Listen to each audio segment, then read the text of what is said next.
流感与感冒怎么分？抵抗力较低的老人、小孩、营养不均衡及睡眠又不够的成年人，稍不注意就会有咳嗽、发烧、流鼻水。有了这些症状，会觉得这是轻微的感冒，但是如果处置不当，没有接受及时的治疗，极有可能会发生并发症，如肺炎等重症。但是感冒跟流感却是大大的不同。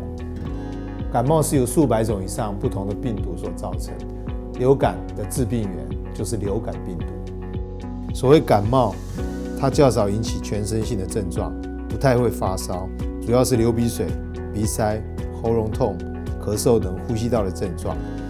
但是3岁以下的幼童，即使得到感冒，仍可能会发烧。流感病毒有 A、B、C 3型，症状包括发烧、头痛、流鼻水、喉咙痛、咳嗽，以及全身性的症状包括肌肉酸痛跟全身的疲倦等等。A、B 型通常造成季节性流感，几乎每年都会造成大流行。C 型通常引起轻微的感染，一般不会造成流行。流感病程演变比较快速，有流感症状应该立即戴口罩，并就近就医，并依医嘱来服药。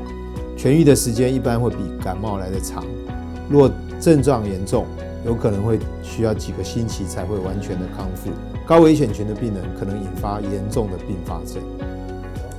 如果老人、小孩得到流感，就医后症状未缓解，出现以下危险征兆：呼吸急促、呼吸困难、发干、血痰、胸痛、意识改变等，请紧速至大医院就医，以掌握治疗的黄金时间。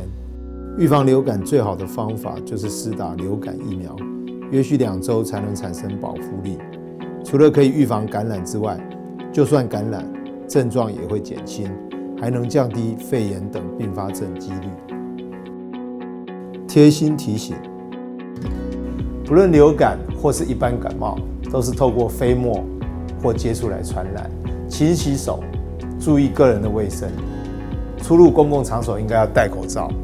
最重要的是要施打流感疫苗。